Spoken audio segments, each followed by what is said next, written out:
Welcome to Boston has entered the chat. If you love this show, you will love Hold My Banner, available on Nesson as well. Ante Campbell and I talk about the latest with the Celtics and around the league. Check it out. Hold My Banner is available on YouTube, Spotify, Apple, Amazon, and wherever else you get your podcast. All right, you know what time it is. Boston has officially entered the chat, and we are officially with you. Travis, Thomas, Annabelle Hasselbeck, our first show together, and I can't wait. How are you? That was a great intro. I'm good. Yeah, thank you. No pressure, right? By the way, you guys know we're interactive. Email us, thechat@nesson.com. You can also tweet at us using the hashtag NessonChat. How's everything with you? It's good. I'm happy to be here. This is our first real show together, so I'm excited about it. Me too. All right, now coming up, Bill Belichick made it official like a referee blowed a whistle. We'll explain that. Plus, we'll preview both the AFC and NFC title games this weekend in the NFL, and we'll give you our picks for the NFL award winners. But first, you know where we like to start. It's with what's trending. Top 3 stories in sports. We get 3 minutes on the clock. Let's break it down, and we'll start with Bill Belichick. It is official now, Annabelle. He is signed with UNC, put pen to paper. Here it is right here, the full contract with UNC. So nothing really shocking here, but we kept hearing, well, maybe Belichick could come back to coach this team in the NFL. Maybe Bill Belichick. Maybe this team in the NFL could kick the tires on our boy Bill Belichick and he could come back to the NFL. No. This is Chapel Bill now, officially.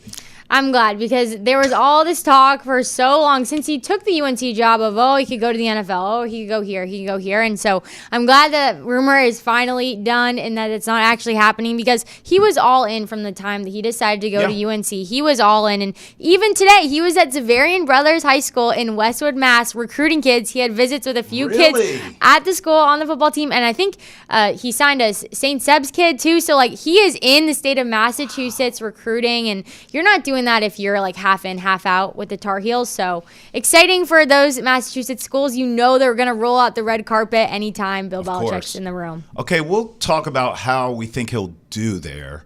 But is it weird to see him as a college coach? Is it weird to see him recruiting and just I don't know if I'll ever get used to Bill Belichick, the college football coach, right? Even if they win titles every year, which I don't think is going to happen.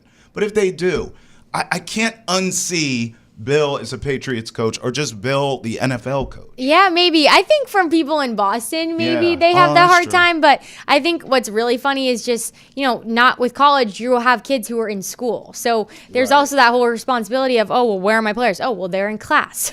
They have social lives, right? But I think with Bill, he'll have people on his staff who are taking care of, making sure people are getting good grades and making sure people are going to school and all those things. He's not worrying about those responsibilities. But it is funny, you're right, to see him in that college environment. All right, so I'm looking at the ACC now. SMU, we know at the top, Clemson, Miami. We know the big dogs in the conference. We know BC is getting it together. Virginia Tech's always tough, having a downtime, but we know they're coming. Same with Florida State.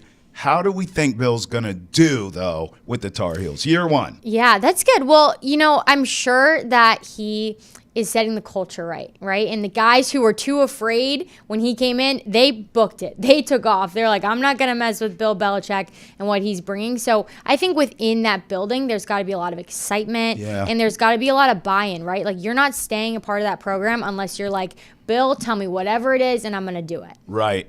All right. So look, we know it's in the contract that his son takes over when he's done. My theory is Bill already has brought so many eyes and NIL money to UNC. I think he gets them in the playoffs consistently, sort of turns around the program, and then his son takes over and wins natties. What do you think of that theory? Well, we'll see. We'll see. It is Bill Belichick, right? All right. Story 2, Cowboys reportedly closing in on Brian Schottenheimer. Yikes. As their new head coach. Now, he is the current offensive coordinator. This just tells me they have no one better. I know they interviewed Pete Carroll. By the way, how hilarious is this? Brian Schottenheimer receiving an offer for head coach after doing nothing last season. Who, me? You want, me to be the head coach? Listen, this is a joke. This just tells me, because we heard the reports that Jera called Prime. He called Dion. He said, hey, man, didn't work out with Mike McCarthy. What are you doing, Dion? I mean, you don't want to be in Boulder. Come on back to Big D. Coach these Cowboys. I'll give you Dak Prescott. And clearly Dion said, yeah, I'm not interested. I love you, Jera, but I got things to do, and hung up the phone. Brian Schottenheimer? They interviewed Pete Carroll. They've interviewed people.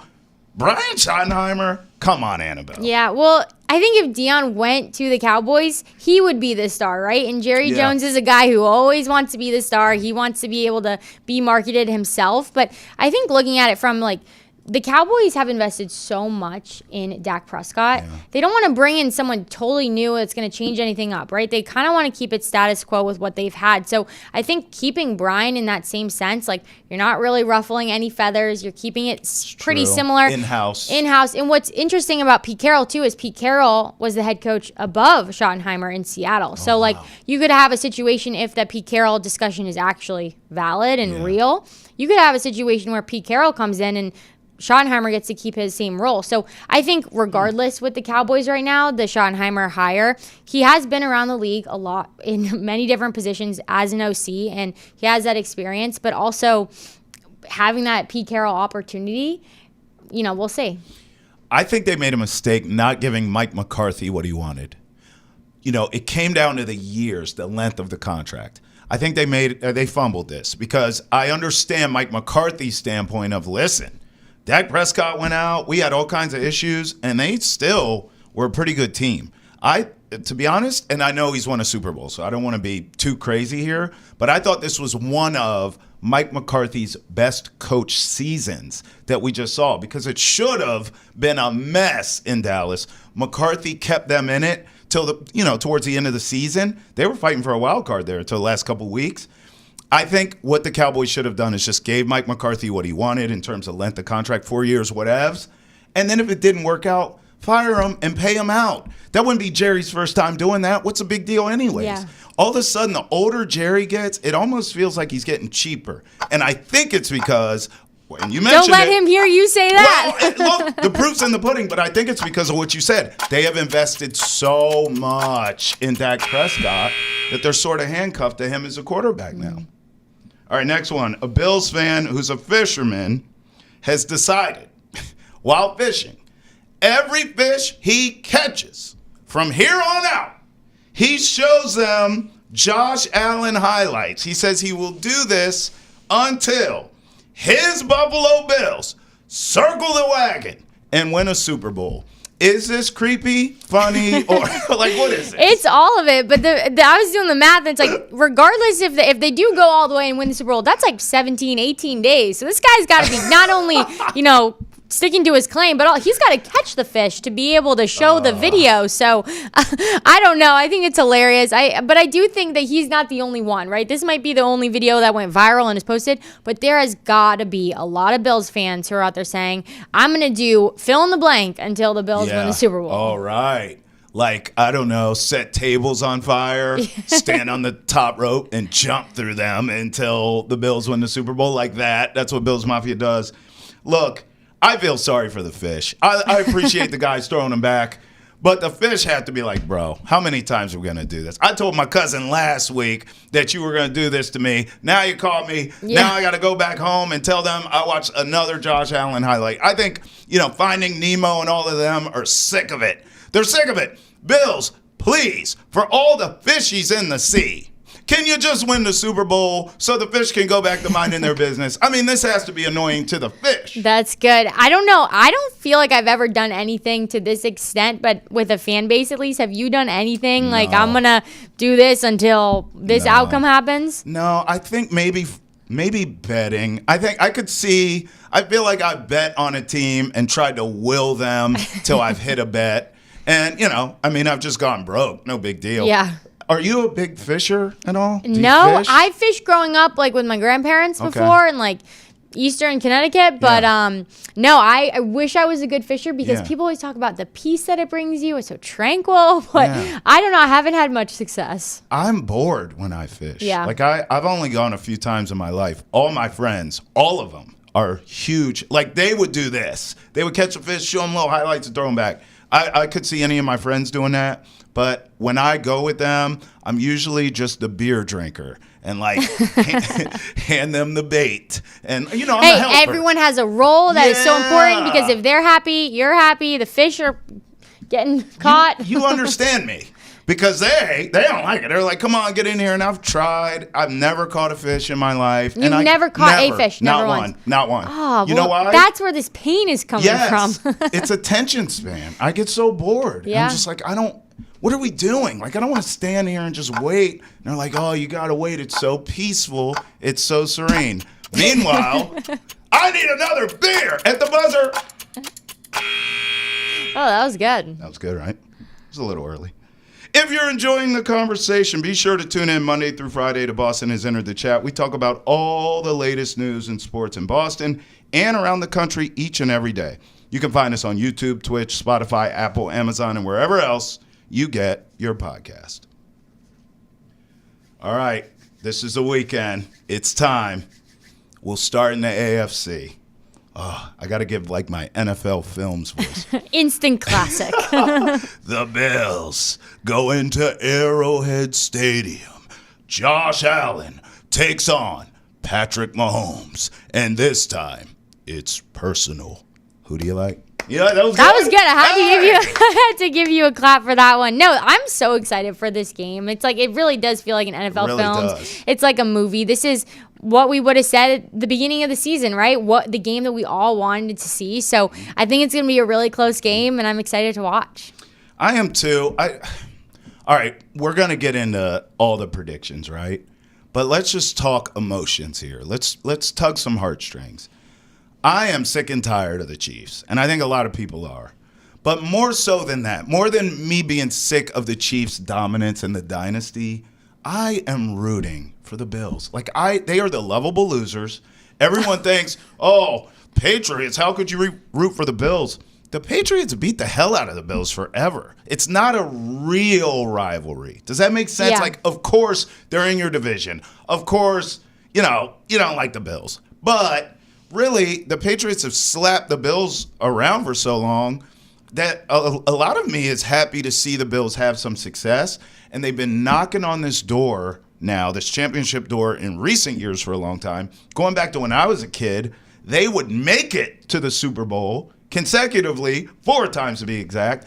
And they came up empty 4 times to be exact. So this is like a lovable loser franchise. And I just want to see them do it. I want to see them win the game. I love that line, the lovable losers, because I think, at least for me, even more so, like, I don't want to hate on the Chiefs. Like, they're doing something incredible, like, good for them. However, like, that heartbreak that you feel, and it's probably because the Bills Mafia is such a thing, and I'm like, I'm not even a part of Bills Mafia, but I feel for you. I'm like, why? Like, I also grew up in Boston. Why do I feel for Bills Mafia? But it's just the fact that Josh Allen hasn't been able to get over this hump, beating Mahomes in the playoffs, and you do want that. I think that's the better storyline to go with. All right, before we get into predictions here, I want to give you this stat. This is incredible. I'm looking at it right now. Since 2021, the Chiefs have played in 11 playoff games, right? They have never had more penalties in all 11 games than their opponent.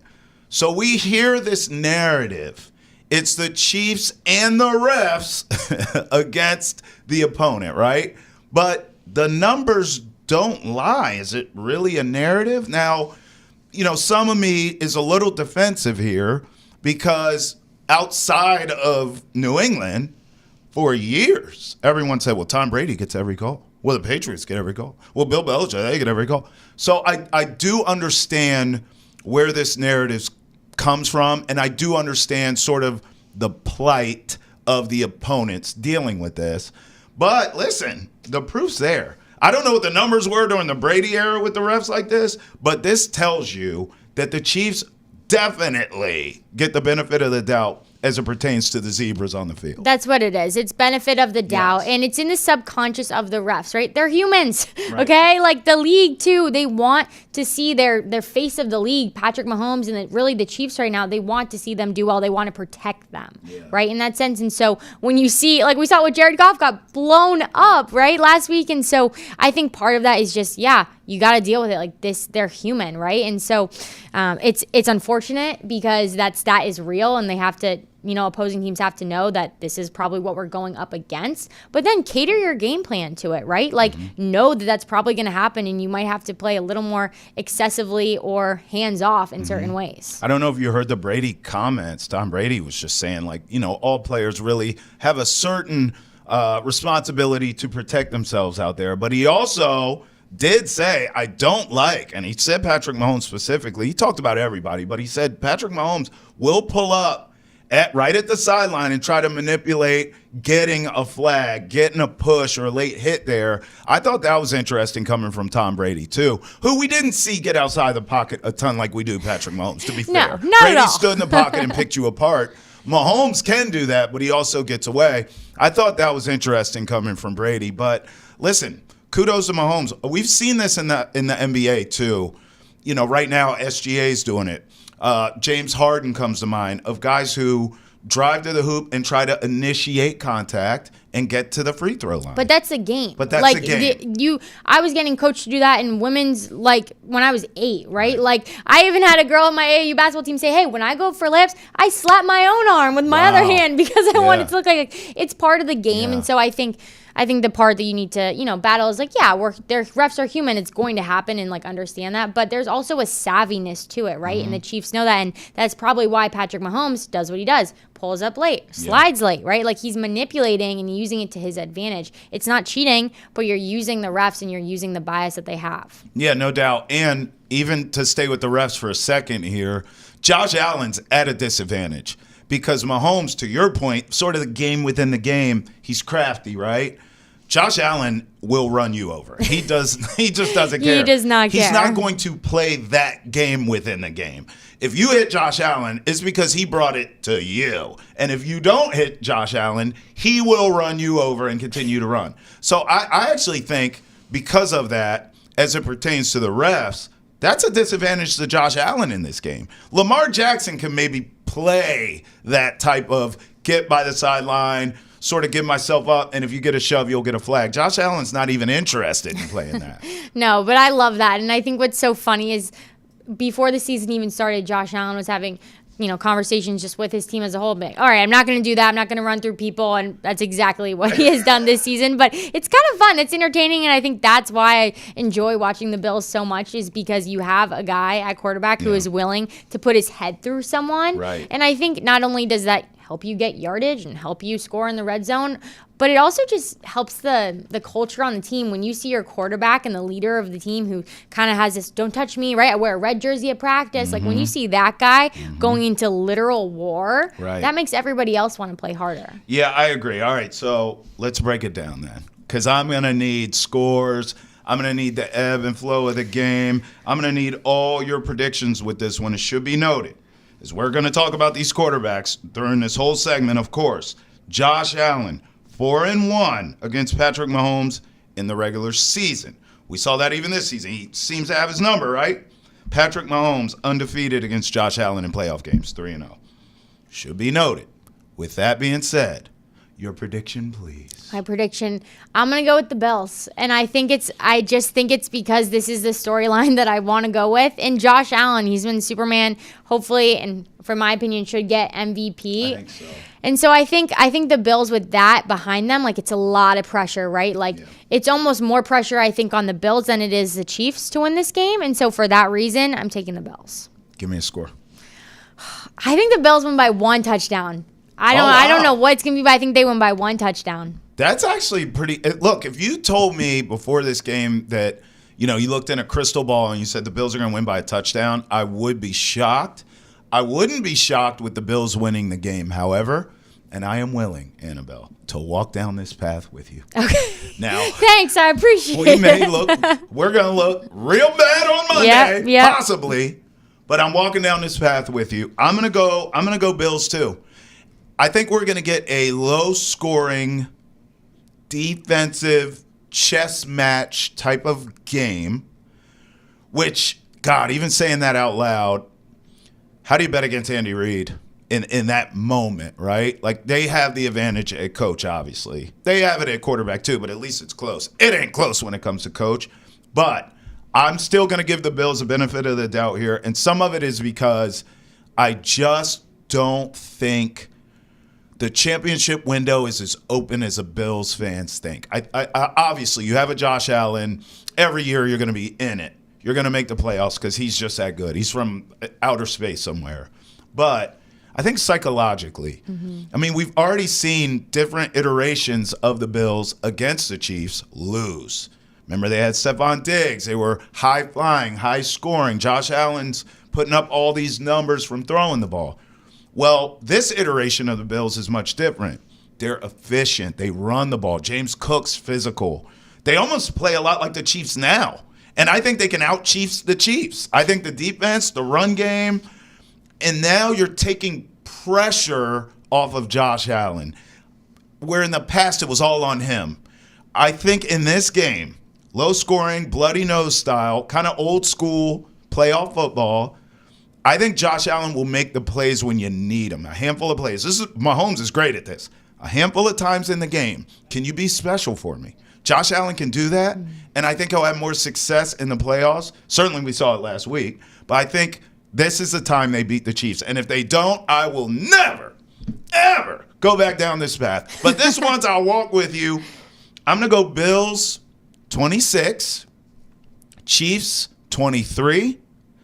Josh Allen down the stretch gets the Bills in field goal position. Heartbreak City and Arrowhead. Walk off, field goal to win it, and everyone's going to go nuts watching the game. Because Arrowhead is going to be not happy. Us especially, we're going to go nuts. You know what, Annabelle? I just decided if we're right and the Bills do this, because we're on tape now. All right, it's too late. You can't say we lied. The receipts are here. So, Annabelle, here's what we're going to do. We'll shake on it if you agree. Okay. If the Bills make it to the Super Bowl and we were right, and Taylor Swift's all upset, and Travis Kelce's so sad, and Patrick Mahomes is so sad, then I only think it's right that you and I set a table on fire and jump through it. Are you coming with me? I'll take the photo of you because I don't want to get set on fire, but I will be there to document the whole thing. I mean, you're going to need someone to document it. I'm not doing that alone. I'll take any comer, of course. Hey, look, we already told you we're interactive. So if you want to tweet at us using the hashtag NessaChat, please do that because I need somebody to jump through these tables with me. Please. Want the latest on the Patriots and the NFL? Drake May needs help, and we discuss how he can get it quick on Nesson's football podcast, Foxborough Rush. It's available on YouTube, Spotify, Apple, Amazon, and wherever else podcasts are found. All right, we'll go to the NFC here, but I'm still gonna try to keep working you on jumping through the table with me. Just so you know, we're gonna workshop that. If there's a crowd, like maybe I might need a little bit more hype behind it. If it's just like us in the studio jumping on I might need a little anticipation for this. So you're telling me there's a chance. There's All a right, chance. We'll go to NFC now. Commanders at Eagles. I mean, listen, Eagles 14-1 in their last 15 games, including the playoffs. The only loss in that came to Week 16 when Jalen Hurts left that game early, if you remember. Kenny Pickett got in there, and the Commanders were able to beat them. So this team's hot.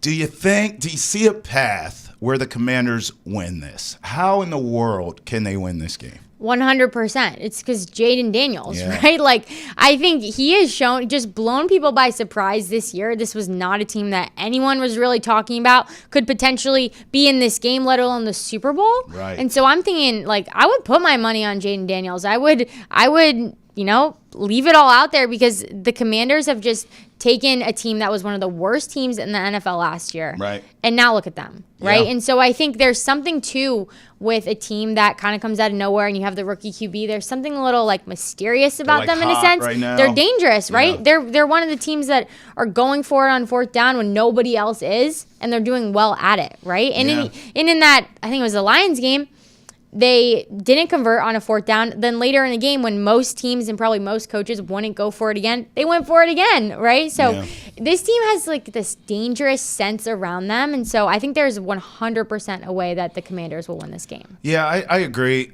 Jaden Daniels is so unique. I keep hearing people compare him to other rookie quarterbacks along the way. Well, Cam Newton put up these numbers. Ben Roethlisberger, did this with the Steelers and went on a deep run. And even C.J. Stroud from a few years back put up video game numbers as a rookie. But Jaden Daniels just seems different to me in poise. Like a lot of those quarterbacks I named who did and had great rookie years, there was something missing there. I think with Jaden Daniels, what I notice is not only is he putting up the numbers, but his poise is over all those other quarterbacks who have come before them as a rookie. I actually see him as more, to use a different sport here, his impact reminds me more of Magic Johnson as a rookie. Magic Johnson with a rookie went to the finals and won it, and he was all up in that. I mean, he played every position. He had clutch shots. He did everything. And the amazing thing and what makes Magic is he was like unflappable. It didn't matter the stage. It didn't matter the moment. It didn't matter. All that stuff, Magic with a smile, calm, cool, collected, just went and won you a title. No big deal. Jaden Daniels feels that way to me. Not the big personality of Magic, but just that calm, that cool, like the stage doesn't matter. I could see him going to the Super Bowl and having a great Super Bowl. I don't know if he's going to win it, but I could see him getting in that big game and not choking and putting up crazy numbers, win or lose. So because of that, I think I'm with you here. I mean, we are going so far out on this limb. I'm going to go Commanders in a high-scoring track meet. So unlike the AFC, where I think it's going to be a rock fight, Annabelle, I see fireworks in this one. I'll go Commanders 36. Okay. Eagles 31.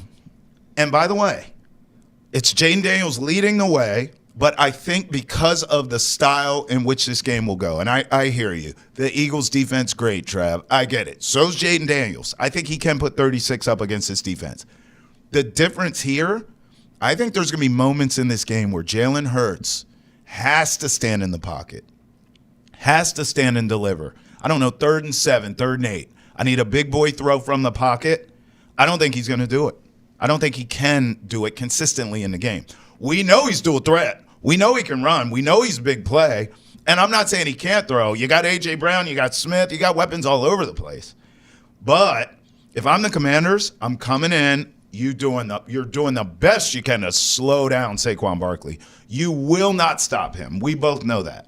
But you could just slow him down, neutralize him best you can, maybe take away the big home run runs, make him work for everything. If the Commanders' defense can do that, I'm not convinced Jalen Hurts in a track meet can stand and make the throws that Jaden Daniels can. That's the difference here. Commanders 36, Eagles 31. What say you to that? Well, Jalen Hurts is also a little banged up too, right? And so like that takes, depending on how he will do, that takes a huge part of their game out of it. But I think too what's cool about Jaden Daniels is that he started a lot of games in college. Like this isn't a guy that was coming into his rookie season, maybe getting that like senior year start or that 5th year start, or maybe you came in, the back half of your season. Like this guy has this poise and this calmness to him, and this really like maturity. Like when you see him and he's with Zach Ertz and Bobby Wagner, like it doesn't look like a dad and son situation. It's like we're all on the same page together. Like you can just tell there's a different sense of respect that they have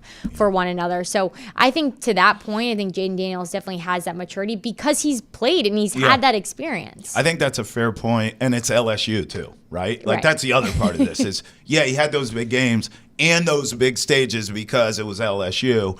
I also think, and winning the Heisman, he's had the spotlight. He's used to that. I've actually made that point with Bo Nix in Denver. When Bo Nix got drafted, everyone's like, well, that's not going to work. And I'm like, yeah, it is, because of all the experience, to your point, all the experience that he had in college, and then he gets a coach in Sean Payton, right, who knows how to make that happen. And we saw in Bo Nix's rookie season, he was stellar as well. Dan Quinn, more of a defensive guy, but you do have Cliff Kingsbury. There's the offensive coordinator who's more tapped in with not only offense, but college offenses. So kudos to Washington for how they've sort of built this around this kid, but I think it works. Here's the X factor that we have to talk about before we move on from this game, because I mentioned them, and I gave the Commanders defense credit in that I think they can slow them down and neutralize them, or at least limit the big play. But Saquon Barkley, I mean, my God, we're going to talk about awards coming up. This guy, you can make a case. We know he won't win it, Annabelle, because the world loves quarterbacks. But you can make a case. This guy should be the MVP of the league. He has been so exciting. Yes. And, like, talk about all the things, but just we could give him potentially MVP just on his one jump spin ninja backwards hop that he had, right? Like, that was so incredible. But also, and I said this on Respecter Game earlier this week, we were picking songs for each player, and like this was if you've ever heard the Look What You Made Me Do by Taylor Swift, that was the song that I chose for him. And I just loved it, right? Because it was a kind of dramatic way to leave the Giants, and now he's like, look what you made me do, and to see the season that he's had. So I think it's really fun. I think, like we were talking about the Bills and that same storyline, like you're just, I just love, like I'm loving for the loser in this sense. Like I love the Saquon story and how he really has taken over this team. All right, now, look, I gave you my score, 36-31. I'm going Commanders. So right now, I have a Commanders-Bills Super Bowl. The child in me is going crazy because I had Washington Buffalo as a kid. Give me, you said Bills by a touchdown. Sounds like you're going Commanders here. Is this close? Is this a blowout? It's close. I'm going Commanders. I'm going 21-17. Oh. Wow. So you really are on the – so Saquon gets slowed down clearly. And you I have faith in Bobby Wagner. You know, I think he can catch him, old guy, but I think he's got him. Wow. Bills, Commanders, Super Bowl. Do you think the NFL drew it up that way? Definitely not. And I think what's funny about that is like – those are the two teams that people probably want to root for against the Chiefs. Yeah. And, to have them together in that sense. We have both underdogs, right? So you know what that means. What could go wrong? Chiefs-Eagles Super Bowl yet again. And we'll watch it and we'll predict it, but I don't really want to see that again. Like, we already saw that a couple years ago. I still don't think the Eagles can beat them. As great as this Eagles team is, if Mahomes and the Chiefs get back to another Super Bowl and have a chance at a three-peat, they're not losing that. No. I don't want to see the Chiefs and the Eagles again. I want to see some new blood. But Chiefs and Commanders would be awesome. They would destroy the Commanders, Annabelle, and you know I don't know. I like Jaden Daniels. I like this vibe that he's got going. I truly think that like there is something special about the Commanders team. You don't go to a championship game with a rookie quarterback, really a brand new organization, without something special. Okay, wait a minute. I'm detecting some hot take here. My hot take radar is going nuts. Uh-oh. Can we get Annabelle, after I ask the question, can we get Annabelle in the ISO? I want her on the hot take. No. Are you suggesting here, because I've heard you kind of allude to this a few times. Okay. Are the Washington Commanders about to win the Super Bowl? ISO. All right, ISO. The Washington Commanders are about to win the Super Bowl. All right. And if it happens on that, I will jump on the fire table. We get a Commanders Super Bowl, and we get Annabelle from the top rope with the table on fire, with the people's elbow. Right arm. Wow.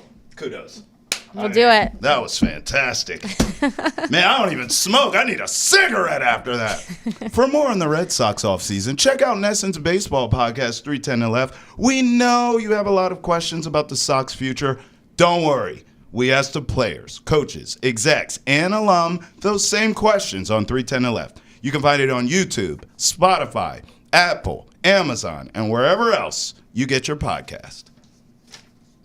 Just want to say for the record that I told you from the beginning, eventually I would get a yes. Yeah, that was quicker than I thought, and I hoped. Just saying. All right, NFL awards. Let's talk it. We'll start with Comeback Player of the Year because I noticed Christian Gonzalez's name in there, and then I thought about it. I'm like, well, why is Christian Gonzalez in there? He's always been balling, but then I said, yeah, you're right. He did get hurt. And I just think I don't think about him getting injured. I think about him balling as a rook before he got hurt. He was balling anyways, but then he got banged up, came back this year, proved he could stay healthy, and continued to ball. The other names here, as you see them, Burrow, Darnold, Dobbins, Hamlin, who I literally think could win this every year. I actually think DeMar Hamlin, they should rename this award for him because none of these players have gone through what he's gone through. Do you think Christian Gonzalez wins this, or who do you like if not? I think that's a great pick, and I think that's super interesting, though, about DeMar Hamlin. And I think what was cool to see his post-game interview the other day, just like the emotion that brought him. And some kids in the stands gave him a sign, and I can't remember what the sign says, but it meant so much to him, that Bills community. So I really do think that there is an opportunity here to name a comeback player. Maybe it's not this exact award, but something after DeMar Hamlin. But on the other end, the one player here who really wasn't hurt, Sam Darnold, like kind of the outlier because is this technically a comeback? But I'm going to consider it a comeback because his career was really fully rewritten. Nobody thought it was going to be him. JJ goes down, and now he earlier in the season was in the MVP conversation. And, regardless of the last 2 games of the season, could have taken his team to this championship game. So I'm going to go with Sam. Yeah, I'm going to go with Sam, too. I think it's going to be tough to not go with Sam for everything you said. In fact, I'm wondering now, let's give him the award, and then let's turn the page to what happens now. Because I am dying to see, do the Vikings decide to pay him? Because J.J. McCarthy's under a rookie contract. Yeah. J.J. McCarthy's coming off a pretty bad injury. So do you sort of stick with Sam Darnold? But then there's part of me that says, well, it turned into midnight, and Sam Darnold turned into a pumpkin. Because the last regular season game against Detroit and then the playoff game, Darnold didn't look like the same guy he did all season. So maybe they move on, which then it's like, well, who pays him, right? Because he's going to go somewhere and get paid. He obviously earned himself a big contract. I guess, Annabelle, I'm trying to figure out who's it going to be. So we agree, comeback player of the year, but I just wonder what Sam Darnold's future will Right. hold. Well, I think that's a good point in that, maybe if he was more tenured as a starting quarterback and had more success as a starting quarterback, the Vikings would be more willing to keep him and to really lead J.J. McCarthy and to mentor him and to be able to really kind of take him under his wing so that J.J. can one day be their franchise quarterback. However, Sam Darnold, this was his breakout year, right? Facts. It's not like you're bringing in a veteran quarterback who's had a ton of success, right? So I think that's where it could get dicey, whether he stays or not, depending on how the Vikings view him. And I think they have a very high view of him as, not just a football player, but as a human. Yeah. I think that could be a huge teller whether or not he stays. It's a good point. Offensive Rookie of the Year, it's Jaden Daniels. I mean, Annabelle literally told you if they win the Super Bowl, which she thinks I should just get his jersey at this point. Should. Man. You actually should. I know, It's not I a should. bad idea. By the way, I hate the name Commanders, but their uniforms are fire, though. I like that W. I don't think that's a The bad colors idea. are really nice, too. It's kind of like a Boston College a little bit, not facts. fully, but there was something about that, deep maroon. And I'll be honest, when I committed to BC, I was like, the didn't like it. maroon. Yeah. I was like, Carolina blue is so cool. Ooh. But I got to BC, and there's something so just, fancy almost about the maroon. It's like your shirt. It's that exact color. It looks so nice. We can get out of the full screen and look at my shirt, please. Thank you. It's slimming. Yes. It's sleek. Go on. Go on. No, I do love the Commanders jerseys, though. And here's the thing. Yeah. After that whole rebrand, they had to come out strong with something. And we've seen in the past teams that rebrand or just start a new organization, and they totally flop. So the Commanders did not do that. They did an amazing job. Well said. Defensive Rookie of the Year. I'm going Jared Verse here as we look at the options. A lot of good players. Cooper DeJean. I mean, Quinyon Mitchell's a good player. Chop Mitchell. Jared Verse is a guy. And I told everyone on draft night, because I was all over that Florida State team back when they were good, and they pretty much got pushed out of the playoff when they should have been there. But Jared Verse was on that team. He was dominant in college, and I knew wherever he got drafted, I didn't even care where he ended up, he was going to be dominant. And then he gets drafted by the Rams of all teams. I'm like, oh, McVay's going to know just what to do with this kid. He is an absolute stud. That's my vote for Defensive Rookie of the Year. No, What say you? that's good. I have verse 2, and it's funny you brought that up about him at FSU because I had the exact same thoughts. I remember watching him when he was coming to play Boston College at BC, and I was interviewing the BC guys that week. The only thing they were talking about was him, Is that right? The only thing, and so I just remember having this, man, this guy is a force. This is the only thing they're talking about. So, and that's what he did. He even had a scoop and score earlier in this playoff. So, shout out to him making the Pro Bowl, and you don't see a ton of defensive guys really get the hype that they probably do deserve. So I'm definitely going to go Jared. All right, Defensive Player of the Year. A lot of great candidates here, but I can't get past Myles Garrett. I love TJ Watt. I love Surtain. I love all these guys. But Myles Garrett, and maybe this is too Lifetime Achievement Award for me, but this dude just feels like he can win it every year. He's so consistent. He's so dominant. His team constantly sucks. Yet, there's Myles Garrett dominating every year, year in, year out. That's my vote. I wouldn't be shocked if he doesn't win it. Again, Surtain, Watt. You could go a lot of different directions here.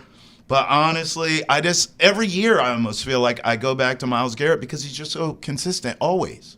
Yeah, well, I'm going to give it to Patrick Surtain because he's a DB, and I'm going to give it to a DB and a young player and to be a captain too. And earlier in the Broncos season, Bo Nix, they weren't really in a rhythm, right? And so somebody needed to allow them to get multiple chances and to get them off the field. And so I think for him, I think he had a huge role in the success of the Broncos to get to where they were at the end of the season. Absolutely. Offensive Player of the Year.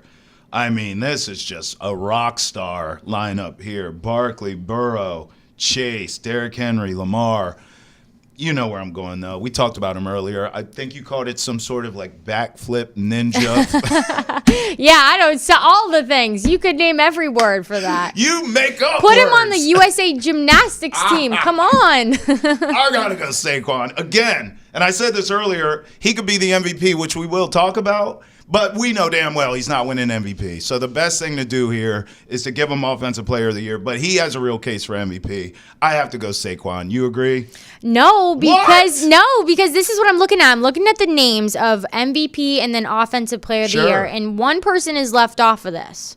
Josh Allen, off of the MVP. So I'm like, why would Josh Allen be left off of Offensive Player of the Year and on MVP? So I'm thinking, did somebody know something that we don't know? Maybe they know he's going to get MVP, and so they're erring on that side. So I have to go Lamar Jackson because he's also a candidate for MVP, and so I'm thinking in that sense, he has the right. We should honor him with Offensive Player of the Year. When they went head-to-head, I'd probably say it was Josh Allen, but I think this for this Offensive Player of the Year, he deserved it.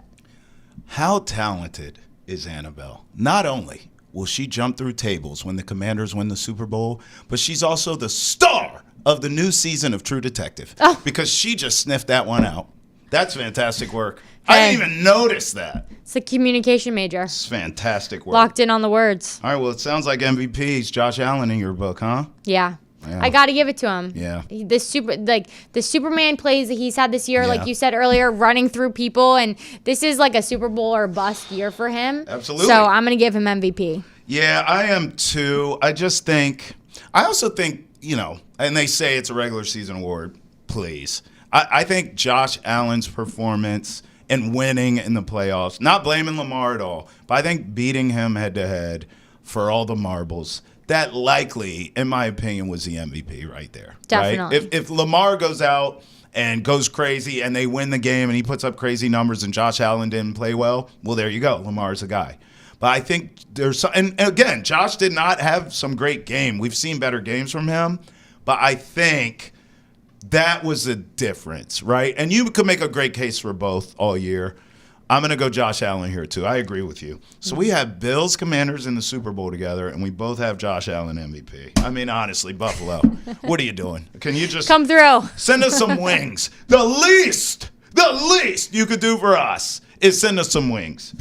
Even though she does like the Commanders beating you. I'll be honest, if I have to watch the Bills lose No, Commanders beating the Chiefs. All right. Maybe not I was the going to Bills. say, if I have to watch the damn Bills lose another Super Bowl, I'm going to go cray.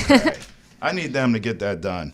All right, we'll end with this. Oscar nominations are out for the Academy Awards here. I'm looking at the Best Picture odds. Now, Annabelle, I've been known to bet on anything. And I would like to get involved here because out of all these movies, I've only seen 2, and both of them have the worst odds I've ever seen in my life. 16-1 for Wicked, which I saw, and Dune Part 2, 23-1 odds for that one I saw. And I enjoyed both movies, to be honest. I mean, I watched Wicked with theater kids, like people who care about theater. And they were so happy that Wicked was coming from the theater world to the big screen. And I could care less. But I went. But you went. That's the thing, is you still went. I'm a team guy. So I went, and it was, it was all right. It was all right. But the theater nerds in my friend group loved it. So that tells me everything you need to know. Because how many times do we see a book adaptation or a theater adaptation go to the big screen, and the first thing that people say who love those things are, oh, they ruined it. Oh, this is terrible. Should have just kept it a book. Should have stayed on Broadway. Not here.